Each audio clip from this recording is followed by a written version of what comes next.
focused on staying on the line, I can't fulfill my assignment. But my God is big enough to handle my fault, my strokes, grubs, my mess ups, because he's already prepared for what I might do. He knows what I'm going to do before I do it, and he already made preparation for me before I get there.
What follows darkness is light.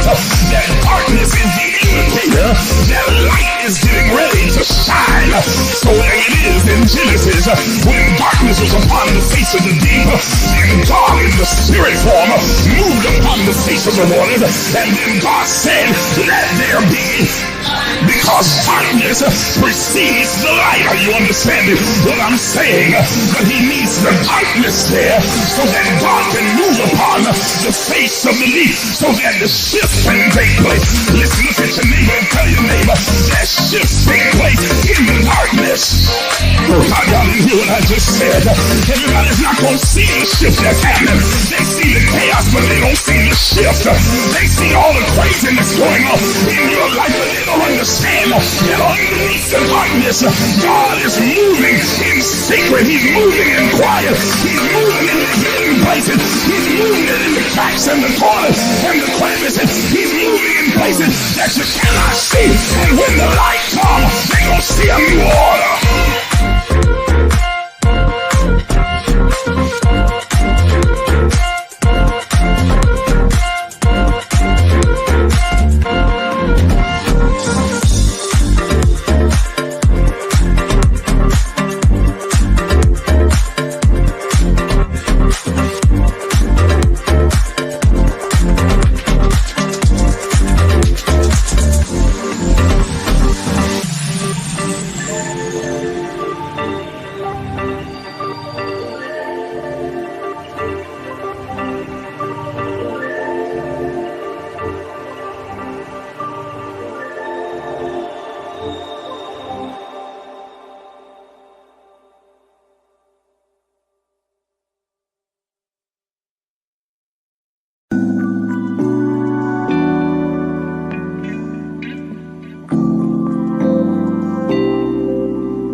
But untying. And so the universe then has no choice. First attribute of the secret place. The secret place is a place of revelation. It makes you free because it awakens you and makes you consciously aware that everything that you thought was holding you is an illusion.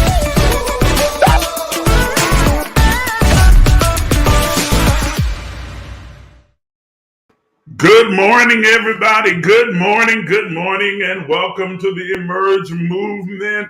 I am so glad that you decided to join me this morning for this conscious conversation. We have been having such a great conversation over these last few days surrounding this great, phenomenal, life-changing book, The Four Agreements, written by Don Miguel Ruiz. It is an absolutely fantastic book. It's one of those books that I recommend to everyone, and everybody that knows me knows that I'm a bit of a nerd. I love to read. I'm an avid reader. I'm a bookworm. But this is one of my all-time favorites. It's a great book. Whenever someone asks me about a good book for them to start with, especially when they are embarking upon a spiritual journey of discovery, and changing their life, then I always recommend that they read this book. This one and Life Visioning by Michael Beckwith. Two outstanding, phenomenal books that give you some basics and mechanics on how you can progress in your spiritual growth and development, your evolutionary journey that you're making. And I have enjoyed having this conversation with you around these four agreements. Today, we're going to get into the very final agreement, the fourth agreement, and then conclude this conversation by tying all four of them together, showing how they work uniformly, creating a system or a principle practice that you can use in order to further your growth. And that it's not an event, it's a journey. Let me say that again. It's not an event, it's a journey. That, these agreements are not something that you're going to get perfectly together all at once overnight, and that, tomorrow you're going to wake up and your entire world is different. No, it's a process. It's a journey. You are constantly working on them. They are a foundational. They're foundational principles that you continuously meditate on and work on and put forth the effort to be consistent in bringing about the change that you want to see in your life. I'm going to get a drink of coffee here. That's good coffee. That's good coffee. Okay, so yes, it has. Diana says that it's been an enlightening session. I look back over my life and now I know why some things happened the way it did. I am so glad to hear that. That's the whole point behind having these empowerment sessions and these discussions. It's because we are trying to get better, be better, to evolve in our thinking and evolve in our being. And so when you can come back with that kind of a testimony, man, that's what it's really all about. That's encouraging. That's exciting. And I hope that it's been that kind of experience for all of you who have been tuning in. And if you missed some of the broadcasts, missed some of the discussions, they're all on my Facebook page and on the YouTube channel. So you can go back and listen to them again. Or catch them on the replay. And if you want to go back and listen again to just kind of garner some of the other information that's there, then you can do that as well. I'm going to leave them up for a while now so that you'll be able to go back and listen to them again and again and again. Go ahead and bookmark them if you like, and that way you'll be able to access them quickly.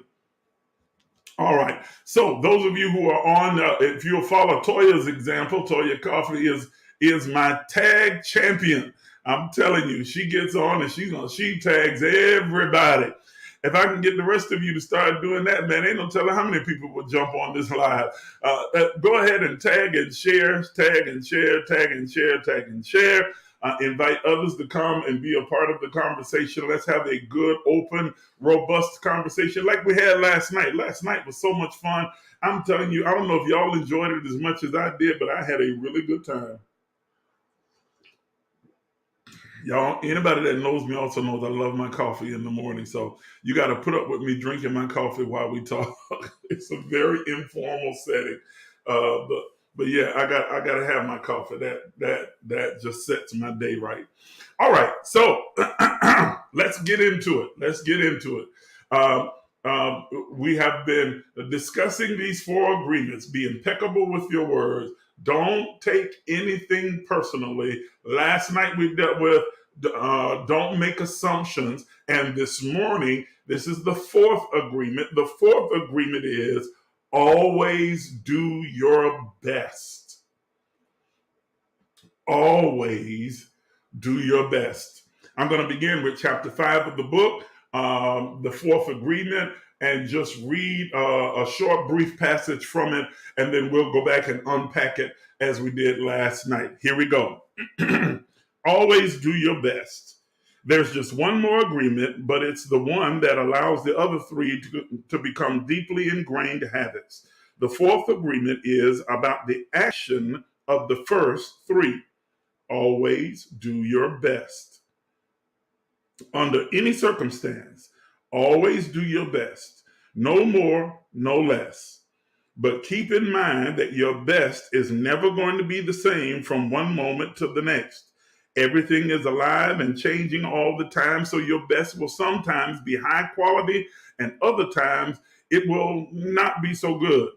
When you wake up refreshed and energized in the morning, your best will be better than when you're tired or sleepy at night. Your best will be different when you are healthy as opposed to when you're sick, or when you're sober as opposed to when you're drunk. Your best will depend on whether you're feeling wonderful and happy or upset, angry, or jealous. In your everyday moods, your best can change from one moment to another, from 1 hour to the next, from one day to the next. Your best will always change over time. As you build the habit of the four new agreements, your best will become better than it used to be. All right, let me stop right there. Always doing your best. And I like the fact that he qualifies the word best because it is a relative term. It is relative to the moment, to the day, to the month, to how you are mentally, emotionally, spiritually, physically at the time. Your best today may not be your best tomorrow, or your best in this hour may change in the next hour depending upon your physical, emotional, spiritual, mental state. Doing your best is working at the apex, at the level of excellence that you can produce at the moment. It is giving your 100% effort in any given moment, at any given time, as it relates to the circumstances that describe your state of being at the moment. So when we talk about your best, we are talking about your operating at your highest level that reflects where you are at the moment. It is also your best. It is not compared to anyone else because what is your best may not be my best. And what is my best won't be your best or another person's best or anyone else that you encounter's best. Every person is doing or should be doing the very best that they can do at that given moment. Are you fully engaged? Are you fully giving yourself to it? Are you trying at your highest level? Are you maximizing your potential in the moment? Not your potential yesterday. Well, yesterday I did, 50 sit-ups. Today I only did 20. If 20 is your best today, then you're still doing your best. If you ran a mile yesterday and ran 6 miles today, yesterday a mile was your best. Today, 6 miles is your best. Are you understanding what I'm saying? That eliminates judgment. where we have a tendency to judge ourselves, be hard on ourselves, beat ourselves up because we're not doing, we're comparing rather what our best is in one day or one moment versus another day and another time. That's when I was at my best. Now I'm not at my best. No, you don't rate your best by the accomplishment. You rate your best by the level of effort that you are able to put forth in the moment. Are you giving it maximum effort? Are you working at your maximum potential?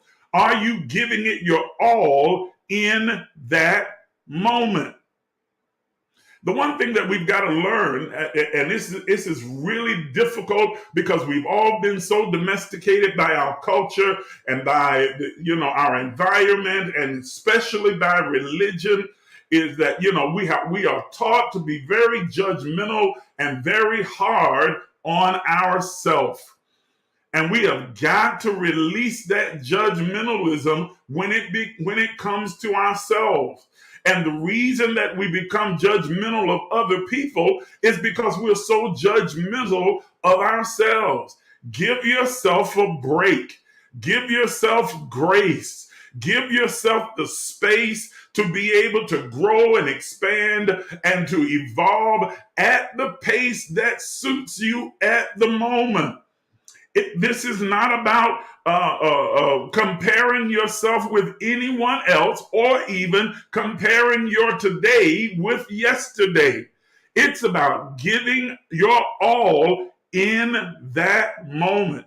It's not a race, it's a marathon. It's not a sprint. It's not a race. It's not a competition. It is simply you consistently evolving and growing and becoming and stepping into your authentic self in every single moment.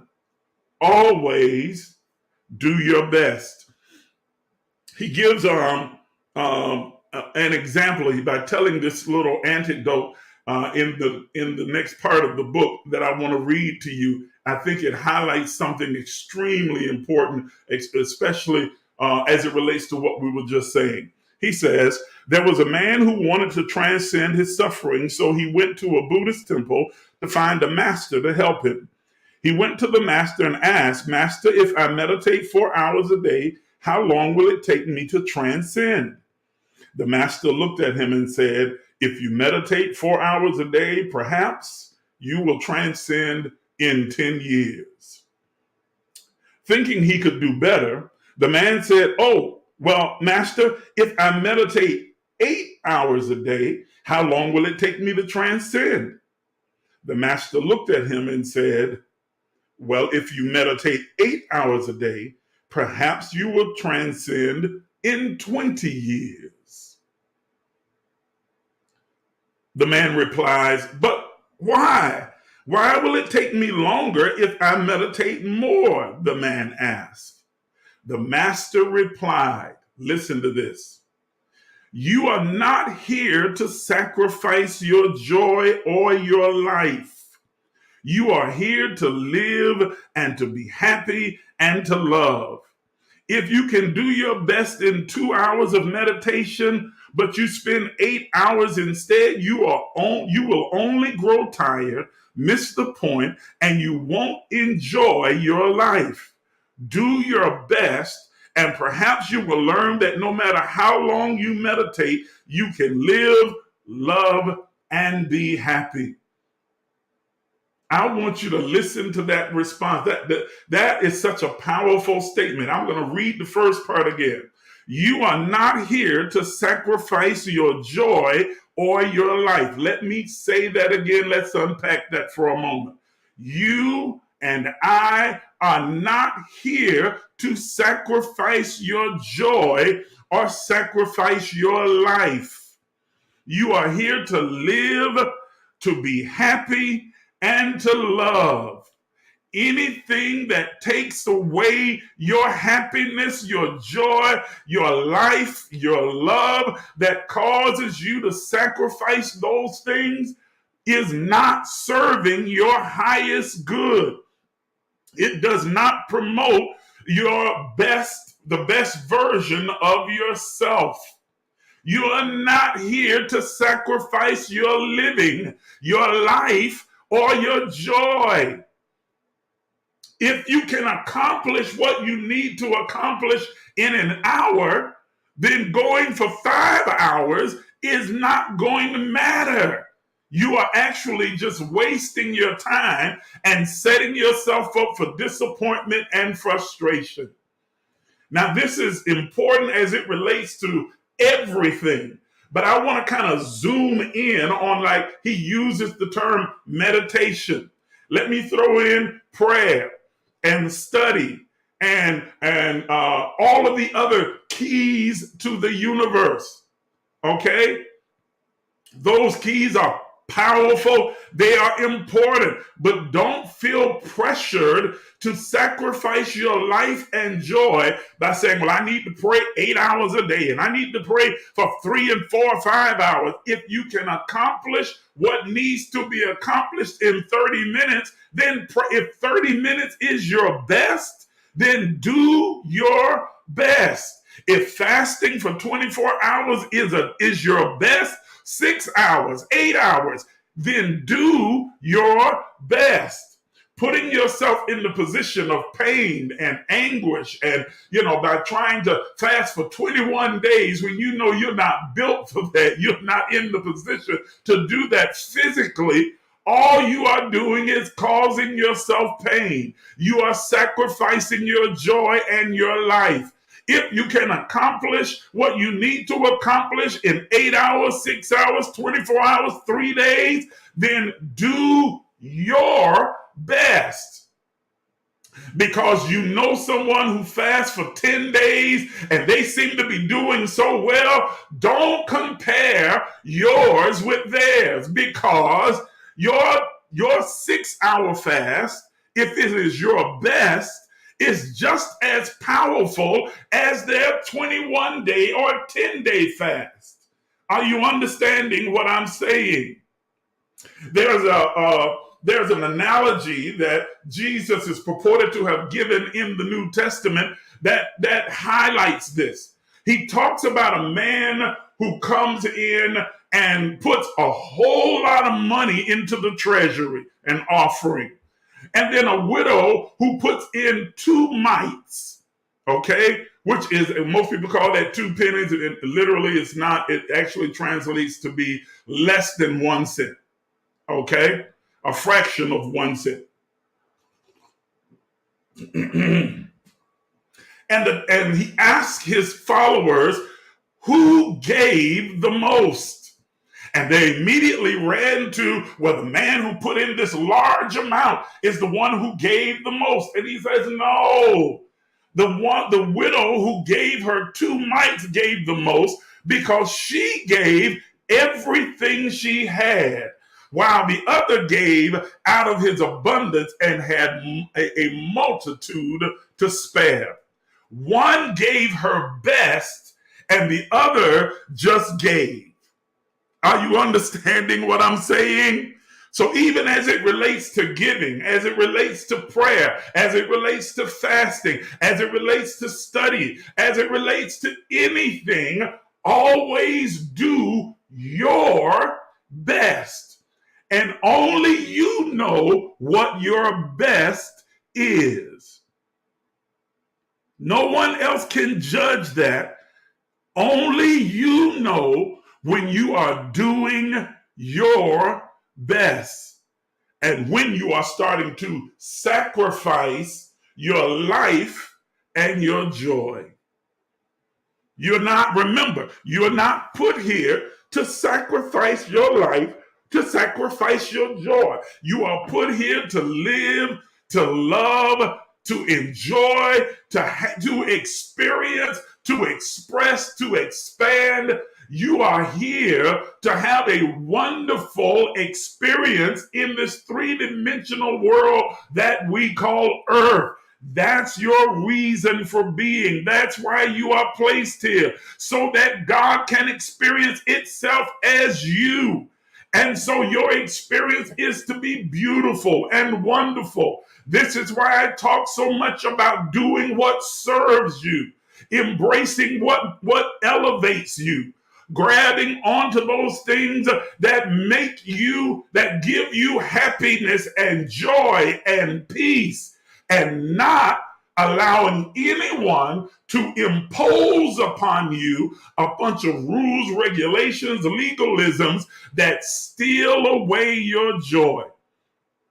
I know so many religious people, especially Christians and Muslims, because those are two of the most restrictive religions, who live absolutely miserable, trying to keep all the rules and the regulations and the laws and the legalisms and the dogmas, trying to make sure that they fit this square peg into a round hole. That they are trying their best to walk that tightrope and not miss a step, because they're so afraid of this fictional hell or this fantastical place of torment. And so they spend their entire life looking down, trying to make sure that their feet line up on that tightrope. But if you are so focused on staying on the line, you miss the beauty that's right in front of you. You miss the collateral beauty that comes as a result of living.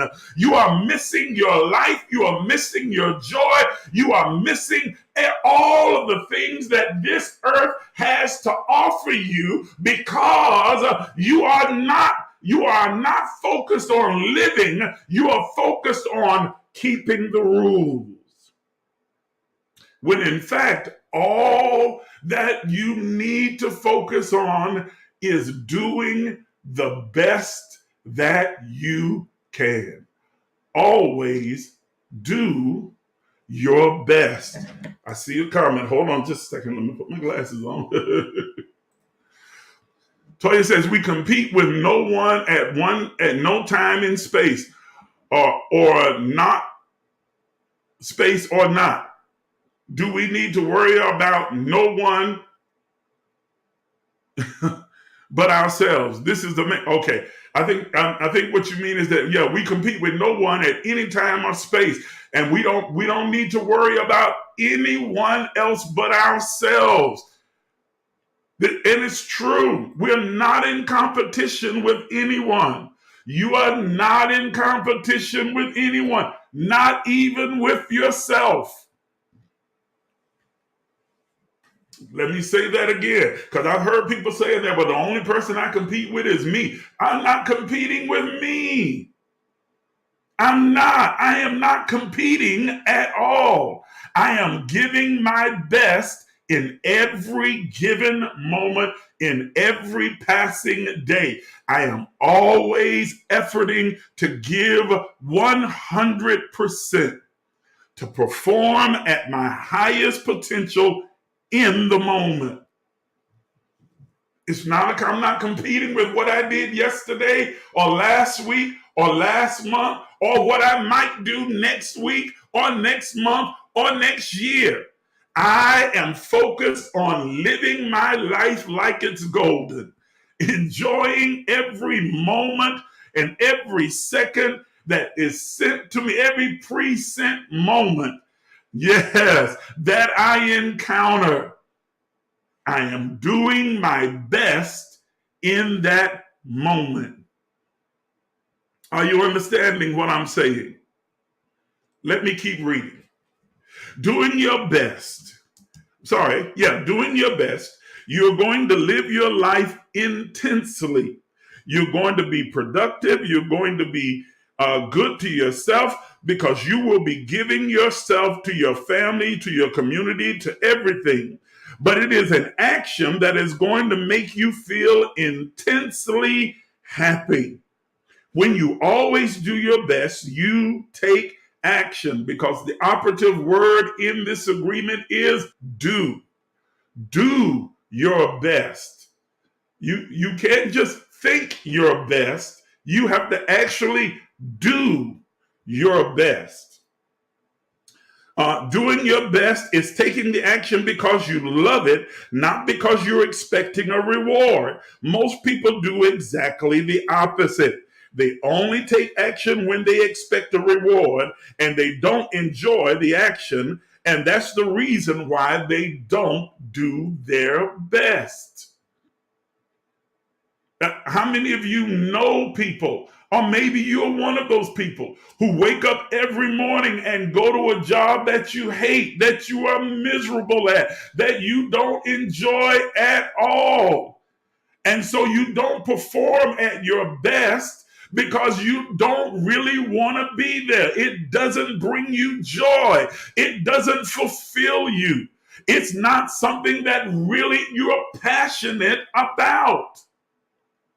Or if you are only doing your best in hopes of getting a reward, when the reward doesn't follow, then comes frustration and judgmentalism and anguish and anger and misery because now you feel like you have wasted your time because you were focused on the reward instead of understanding that doing your best is its own reward. That you are rewarded because you are doing what you love, what you're passionate about, what matters to you, what's important to you, what brings you joy, what brings you fulfillment. Are you understanding what I'm saying? Going to a job and the idea that the job is your source is what ties you like a ball and chain to something that you are miserable with.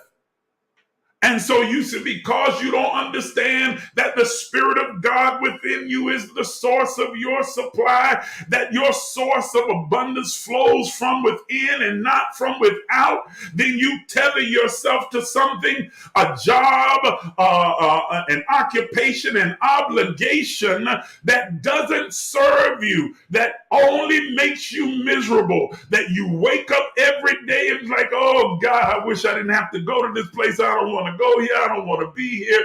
I don't like this. And you spend a great portion, 8 hours, 10 hours, 12 hours a day in a place that you hate, that you despise. Because you're not doing what you love. Life is way too short to spend it in misery. Are you understanding what I'm saying? You can't give your best in a relationship that you're miserable with, you're unhappy with. Yet you remain there because it's like, well, we've been together for so long. And I don't really have a reason to leave. They haven't done anything. And so you keep waiting for them to do something to give you a release from something that no longer serves you.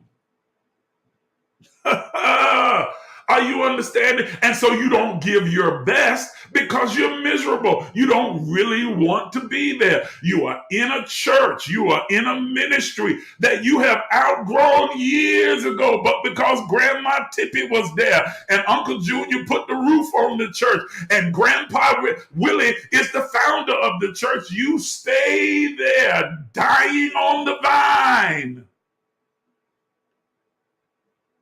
You're staying out of obligation and it doesn't serve you. You're not growing. You're not happy. You're miserable and filled with complaints about it. Look, if you are a part of a church, a ministry, a mosque, or a group, an organization, or anything that all you have is negative to say and feel concerning it, why are you there?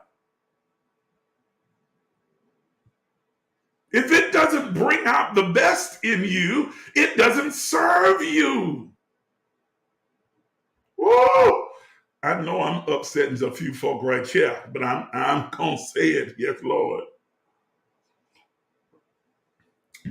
It doesn't serve you. It doesn't serve you.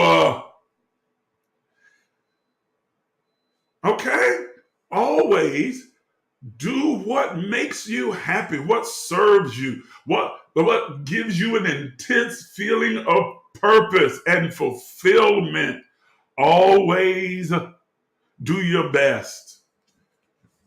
Do your best. Give it your all. Operate at your highest level, your apex of potential. Do your best. Wait now, let me flip the script a little bit. Let me flip it a little bit. Because maybe your misery is because you're not doing your best. Woo! Watch out.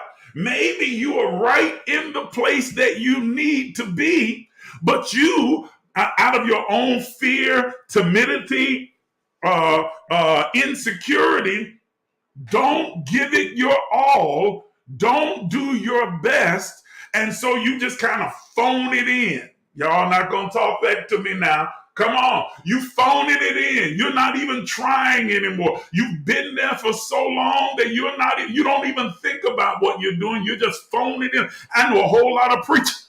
I know a whole lot of preachers like this. I know a whole lot of preachers and pastors who have learned church and learned what moves people, and now they don't study, they don't research, they don't prepare. They're not really trying to put together a substantive message. They're just trying to grab 3 points in a poem that's going to get them hot and get them happy and get them shaking and hollering, and they just phone it in. They're not even trying. They'll show up at the venue and come up with the message while they sitting there, and then jump up and just start hollering. And y'all ain't gonna holler back now. I know that some of my preacher friends gonna get mad at me, but I'm telling the truth. They haven't studied, they haven't prepared, they haven't received any real message. They just learned how the whole thing goes, and so they phone it in. And that's why the messages all sound the same. That's why all of them are filled with all of the common phrases. God getting ready to, and I came here to tell you that He's going to turn it around and slap your neighbor and high five your neighbor and shake your neighbor's hand like you're going to shake it off. And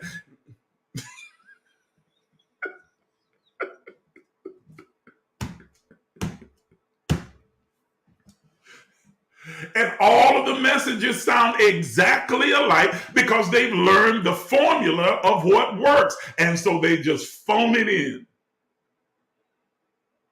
And don't you dare start trying to go, oh, that's right, tell them preachers, because you sit there and holler and scream at them. Yes, sir! That's right, Pastor Sam! Ah! What? You ain't even heard what they said. Did you forget you just heard this last week and the week before and the week before and the week before and the week before and the week before and the month and the year and you still hollering and running to the conference and going to the revival and running up to the convention to hear the same stuff? When's the last time you heard something? Never mind. Let me leave that alone. I'm getting off subject because I'm Shanda.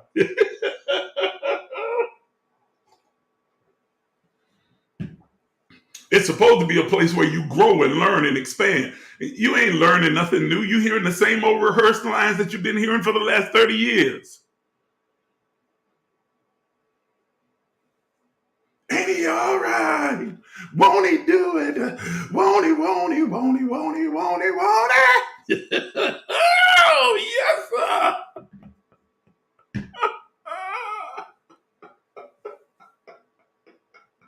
Whoa. Oh, my goodness. All right, let me get back to the book because I'm going to lose half of the people that I got. I don't have that many folk on here already. I'm going to lose half of y'all because I stop picking on your pastor. Let me stop.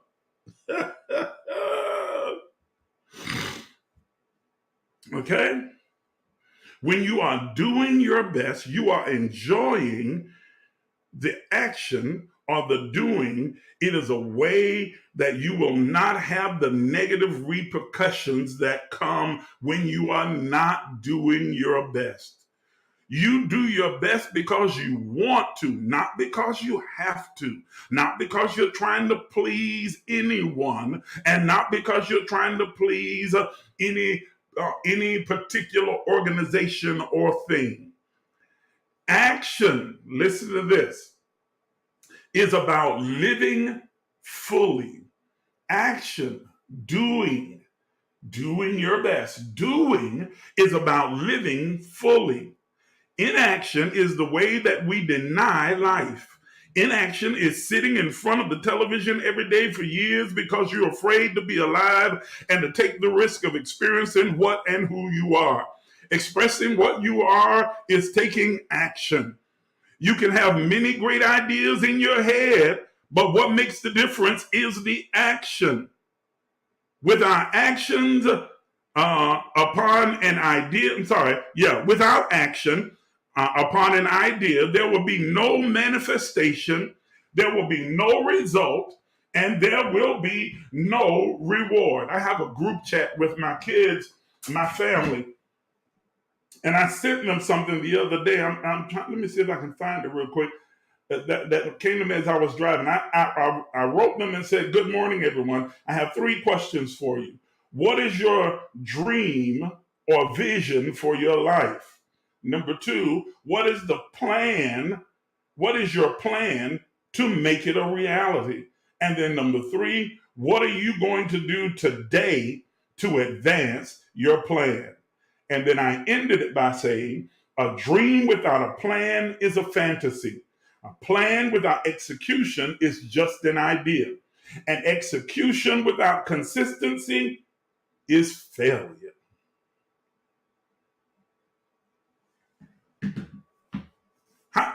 How many of you have lofty dreams of things you'd like to do, places you'd like to travel to, places you'd like to see, things you'd like to experience, and all of them rest in your dream life because you refuse to take action, to do your best, live your best life, to experience your life to its fullest.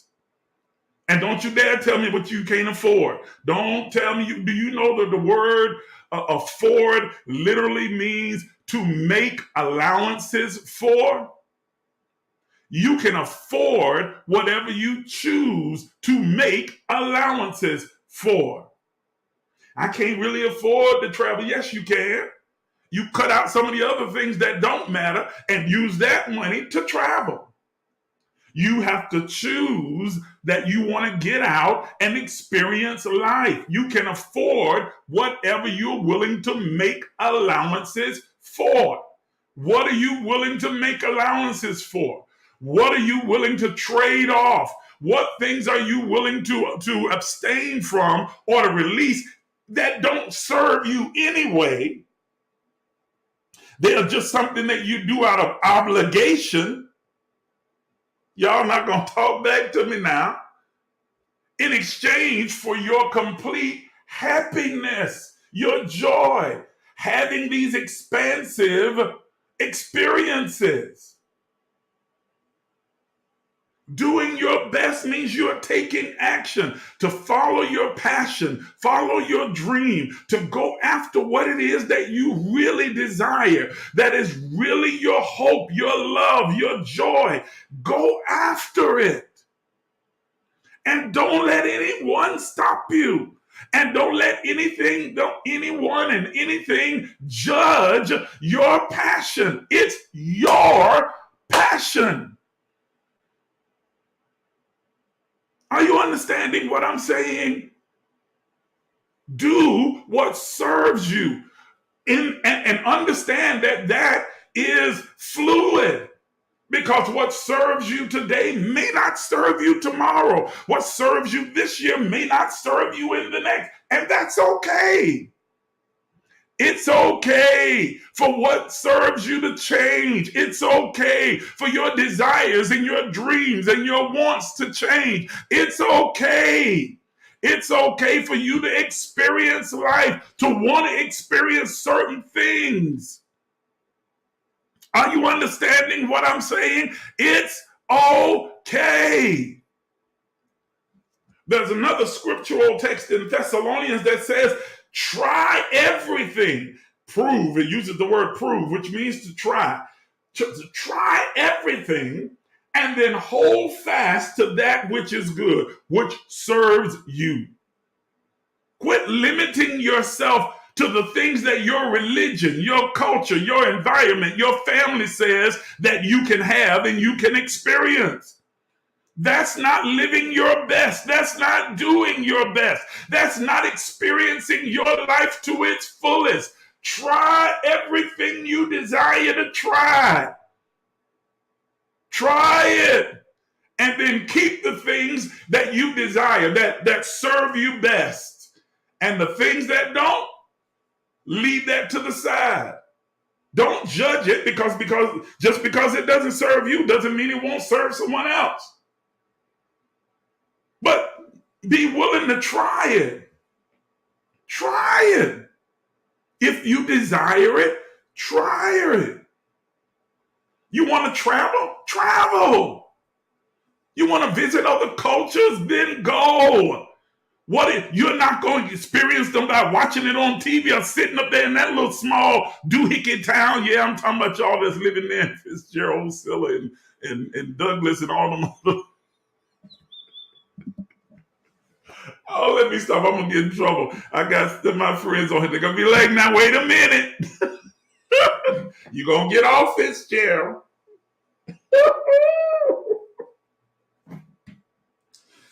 Okay? You spent your whole life in Ashburn. Man, look, the world is bigger than Ashburn. Bigger than Abbeville. Y'all ain't gonna holler back at me. Come on. Bigger than Gainesville. Bigger than any of these. Get out there and experience if that's your desire. And I'm not telling you to do it if that's not what you desire. If you are perfectly at peace and happy and fulfilled being in your little small town, then stay right there and be happy. Everybody's different, but do your best. Are you living your best life? Are you experiencing your best? Are you giving your best effort? I have this thing where anything that I'm involved in, if I'm going to do it, I want to be the best. That people used to compliment me on how well I could preach and like, man, you could dissect the text and put things together. I was like, that's because I spent hours upon hours upon hours studying, researching, practicing, learning, because I wanted to be the best at it. I wanted to give it everything I got. I would have people like, well, you preach so hard. You know, pullbacks. I know because I don't know but one speed, and I'm going to give everything I got to it. I'm going 100%. Otherwise, I'm not going to do it at all. You understand what I'm saying? And I'm that way about everything. I love to cook. I want to be the best cook that I can be. So I'm always expanding and learning and growing and experimenting and trying new things because I enjoy it. It's relaxing to me. It fulfills me. So I love cooking. And I'm freaking good. I'm a really good cook. Yes, I is. Okay? I'm telling you. Do whatever you're doing, do your best. Give it your all. If you're going to be a realtor, be the best realtor. Lawyer, be the best lawyer that you can possibly be. Singer, be the best singer that you can be. If you're going to be a stripper, be the best stripper you can be. Whatever you're going to do your best. And do what serves you and brings you joy, brings you happiness. Okay? Are you understanding what I'm saying? I kind of got away from the comments. Let me go back over here and see if I missed anything.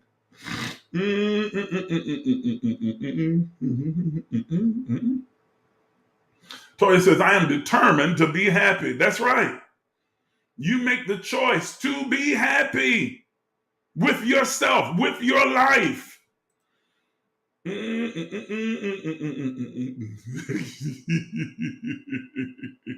see you, Diane. Diana, rather. Diane, throw her. Yeah, hey, wow. It's good to see you on here. Haven't seen you in a minute. Okay.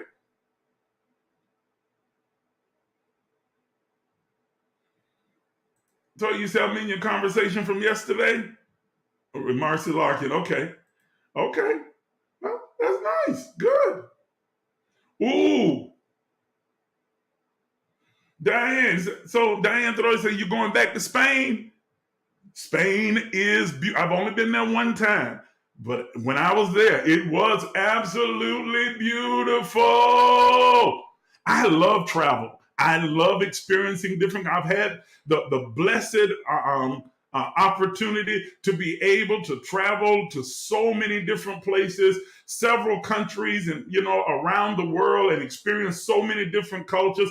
That brings me joy. It fulfills me. So, yes, go back to Spain. If that's where you want to go, you desire it, go and experience it. Have fun. Diana says we're operating out of excellence. You would say, exactly. Excellence. That's what real excellence is. It's not the best, it is your best. Because best is a relative term. It is relative to the individual. Are you understanding what I'm saying? It is relative to the individual. So what is your best may not be my best. And what is best for you may not be best for me. You may think the Mercedes is the best car. Others may think the Volkswagen Jetta is the best car. Another may think a Maserati is the best car. And guess what? They're all right. Because if it's best for you, then it is the best. If it is your best, then it's best. You don't need to measure your best by anyone else. Yes.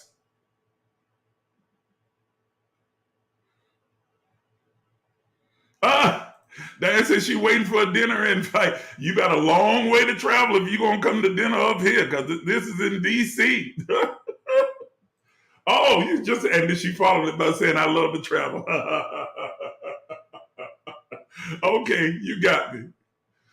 Okay, I'm good. I'm a very good cook. I've often said I should start a restaurant, but then I thought if I do that, then it becomes an obligation. And I like cooking because I enjoy it, not because it's an obligation. So I just like cooking, and I'll cook for people and cook for me and my family. I love to do it, and I'm good. That's not conceit. That's confidence. That's truth. You can ask anybody who's experienced my cooking. There's plenty of people that's on here that can tell you that I'm a good cook. Yes, I is.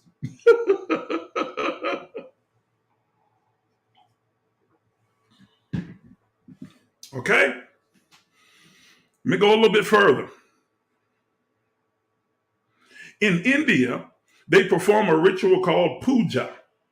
In this ritual, they take idols that represent God in many different forms and bathe them, feed them, and give their love to them.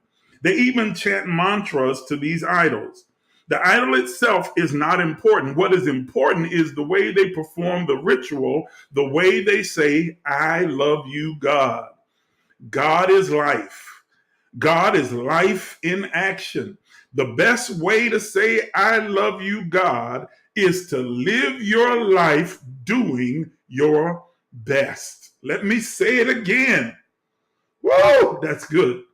The best way to demonstrate your love to God, for God, to say, I love you, God, is to live your life doing your best, to live a fulfilled, happy, joyous life. Because remember, you are the divine expression and experience of God, God experiencing itself as you in the earth. And so you demonstrate your love for God, for divinity, for the all of everything by filling your life with those things that bring you joy and happiness and peace and fulfillment that feeds your passion and your desires. The best way to say thank you, God, is by letting go of the past and living in the present moment right here, right now. Whatever life takes away from you, let it go. When you surrender and let go of the past, you allow yourself to be fully alive in the moment. Letting go of the past means you can enjoy the dream that is happening right now. Live in the present moment. What happened last week, yesterday, 10 hours ago, 5 hours ago, was 5 hours ago. Live in the present moment now. Are you understanding? If you live in a past dream, you don't enjoy what's happening right now because you will always wish it to be different than what it is. There is no time to miss anyone or anything because you are alive. Not enjoying what's happening right now is living in the past and being only half alive. This leads to self-pity, suffering, and tears. Did you hear what he just said? Let me read it again. Last statement. Not enjoying what is happening right now is living in the past and being only half alive. This leads to self-pity, suffering, and tears. How many of you listening to me right now have spent a large portion of your life living in what was? Used to be. I remember when, living in, and so you are only half alive. I like that terminology. You're like a walking zombie living your entire life based on what was instead of enjoying what is right now. I remember my 20s and 30s. They were good times. I was in a totally different shape. I was a lot slimmer. I was cut. I was buff. I was fine. I'm still fine, but I was real fine back then. And man, they were fantastic. I'm not that 20, 30-year-old anymore, but guess what? I love where I am right now. I'm enjoying being years old. That ain't none of your business. I'm enjoying being a senior citizen, AARP. I enjoy my gray and salt and pepper in the beer. I think I look handsome. Yes, I do. I'm enjoying my life right now. I enjoy the friends I have. I enjoy, one of my best friends lives right down there in Fitzgerald, Michael April. That's my best friend. Anytime we get on the phone, anytime we are talking or whatever, anytime we get together, we are having a ball. That's my buddy. That's my partner. I enjoy that. That's my friend. We have a great time together. He makes me laugh. I make him laugh. We support each other. You understand what I'm saying? I'm enjoying my right now. I enjoy it. And I refuse to sacrifice my joy in order to please other people. Man, I will confess, I spent a great number of my years, especially when I was pastoring, sacrificing my own joy, my own life, my own happiness, trying to keep other people happy and please them, living inside of this imaginary box that I allow people to impose upon me, and then I imposed it upon myself, thinking that, well, I got to act like a preacher, think like a preacher, talk like a preacher. Like, what the heck is that?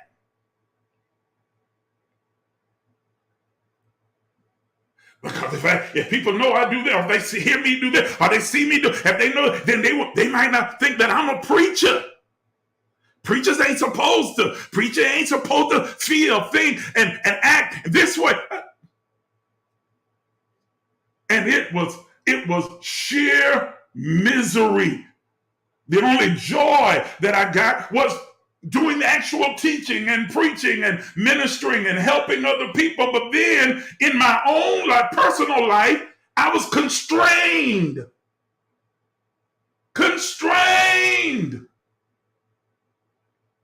And if I was going to do something that I really enjoyed, I had to make sure I did it in secret, incognito, in discretion, so that nobody would know, because I'm not allowed to enjoy life. What a crazy way to live. It made perfect sense to me then, but now when I look back, I'm like, how stupid were you? To allow people to put you in that position, and you put yourself there. Are you hearing what I'm saying? Live your life. Live your best life. Do what best serves you in that moment. Enjoy it. Enjoy it. Always do your best. Are y'all hearing me?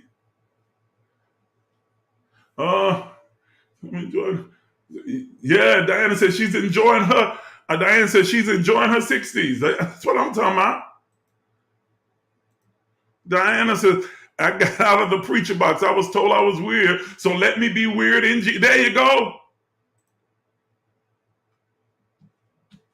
I'm telling you, get out of it. Well, you're a respected lawyer, you're a respected doctor, or you are this, that, or the other. You shouldn't act this way. You can act however you choose. What serves you in the moment? What is best for you? What is your highest potential in that particular moment? What brings you happiness and joy and peace and fulfillment in that moment? But you can't spend your life living in the moment, living in the present, living in the right now. You got to think about what's going to be the consequence tomorrow or next week or next year. Next week and next year doesn't exist. It's a fantasy. Last week doesn't exist. It's a fantasy. It's a mirage. The only thing we have is the present moment, the present moment. Tomorrow doesn't exist until it gets here. Did you hear what I said? It doesn't exist until it gets here.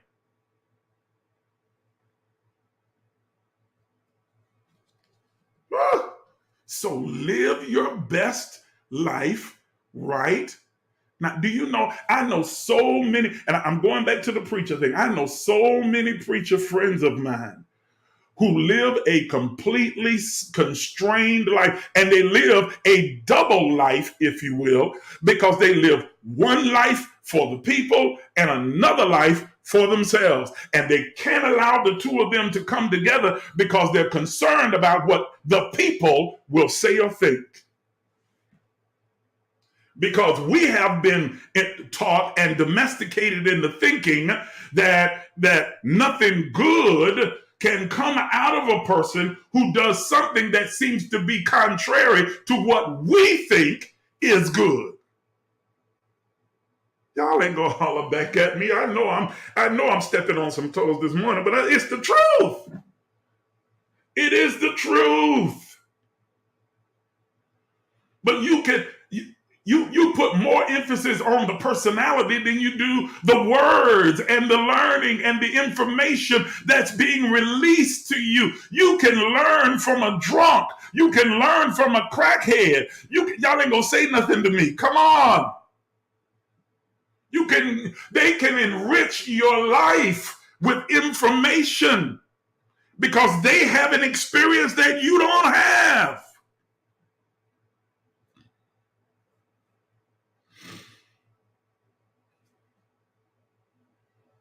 I'm telling you.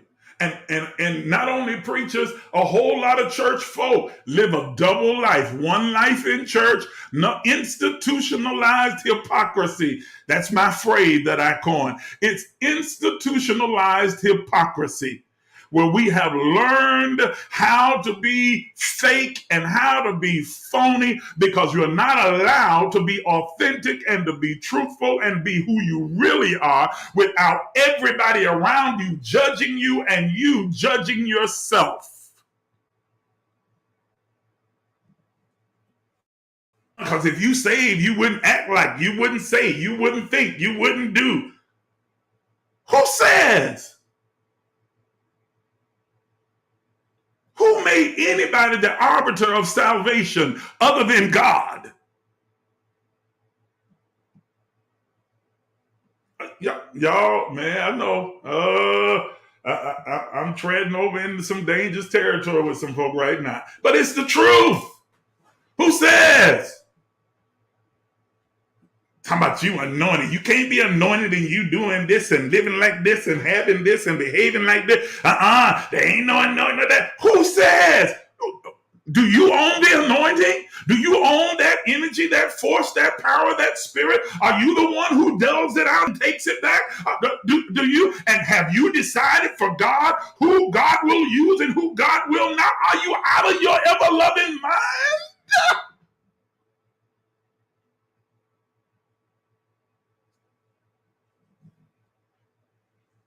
Let people live and let yourself live. Do your best, be your best. Let me go back to these comments. Oh, when I go places with my children, I let them be free, act free, no rules. They laugh out loud and we enjoy it. Exactly. It's idiotic to think that you're going to cause a child, especially little kids, to sit in one spot and be quiet for hours. Really? Let them children have fun. Let them enjoy themselves. She says, I was told not to wear certain clothes. I don't need to say certain things. Like, dang, when I'm in the pulpit, if they are paying that close attention, they miss the exactly. Who came up with all of these rules? Who decided that what's acceptable, what's not? Quit allowing culture, society, environment, and religion to force you into these constraints where you cannot live, you can't breathe, you can't expand, experience, and grow. You can't be your best self because you're tied and tethered to these imaginary boxes. Don't think outside the box. Recognize that there is no box and there never was. There never was. It's an illusion. It's a delusion. It doesn't exist. It does not exist. Are you hearing me? Yes, Lisa. Hey, baby girl, it's good to see you. It is a form of control and manipulation. You've got to be this way and act this way and think this way and perform this way. And you got to be this and this and that. Because if you got the Holy Ghost and if you save and if you got the Spirit of God and if you anointed, then you got to do this and you got to fit into this and you got to fit in. And we're going to keep you small, constrained, constricted. It is control and manipulation. And if you don't fit my mold in what I think saved and sanctified and Holy Ghost filled is, then I'm going to take it away from you and tell you you ain't saved. What kind of foolish nonsense is that? I miss you too, baby. I miss you too. You and little man Bo, y'all both. Oh my goodness. I saw some pictures. He's getting so big. I know y'all just give me a second, okay? He's getting so big. He's getting so big. Oh my goodness. Woo. But yeah, and so you get constrained and tied up, tied and tethered to a bunch of imaginary rules that do not apply. Across, yes, he is a big boy now. Yes. That they don't apply. Do you understand that religious, man, I'm over time and I probably need to go ahead and stop because I'm getting ready to head down the road man, that's going to really piss some folk off with me. I know. Oh my goodness, because I'm telling you, religion is such a damnable thing. It is. Some of you would be so much happier if you stopped going to church. Let me stop.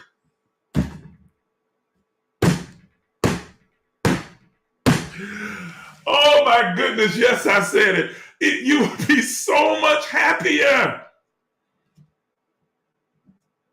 if you stop listening to these preachers, prophets, apostles that's telling you all of this foolishness and feeding all of this stuff into your head and poisoning you, making you self-conscious and self-judgmental and all of these things.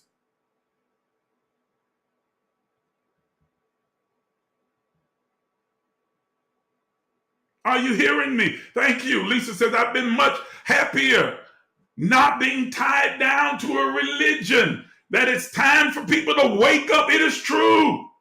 I know I'm probably going to get in trouble. Some of you need to stop. I know I'm probably going to get in trouble with some folks, but it's true. It is true. You'll be so much happier. Really? Seriously. I'm gonna really make some folk mad now. You'd be happy if you put the Bible down. And the only reason I'm saying there's nothing wrong with the Bible. What's wrong is your understanding of it. So if you put it down for a while, gave your mind a chance to reset, and then came back and look at it with fresh eyes and begin to see it for what it really is, a collection of principles, practices, and patterns that are designed to enhance your life and not a rule book, you could get what you're supposed to get from it instead of it being something that beats you alive, eats you up, destroys you, constrains you. Because the letter killeth. It's the spirit that gives life. And the Bible has become the letter to you, the law. And it's not supposed to be. Oh, I know. My number's about to go down to about 2 now. I might have 2 or 3 people left on here after I'm done. But I'm talking about living your best life, being your best. What best serves you? What brings you joy? What brings you happiness? That's all the Bible is. It gives you principles, practices, and patterns that help you to experience life to its fullest.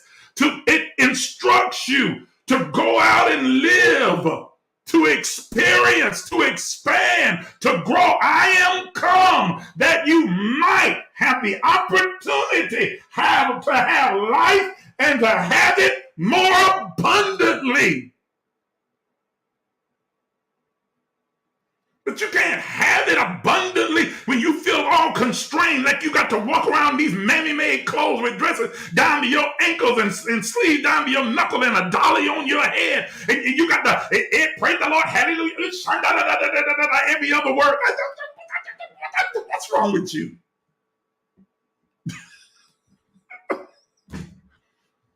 Enjoy life. Enjoy life. You can't dance. You can't sing certain songs. You can't enjoy certain music. You can't go certain places because you saved.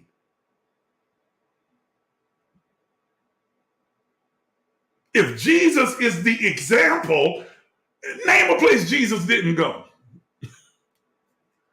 Name a place where he was like, oh no, I can't go in there because that place right there. No, that he was with everybody. He didn't spend his time hanging out at church. He was hanging out with the pimps, the prostitutes, the hustlers. He was. Are you hearing what I'm saying?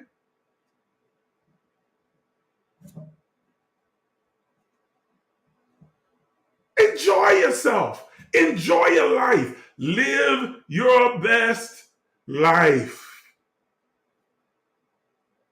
Always do your best. All right, I gotta wrap it up, man, because I'm like 17 minutes over time, and and I'm pissing off a whole lot of folks. So let me sum it up. So let's tie them all together. Let's tie them all together here.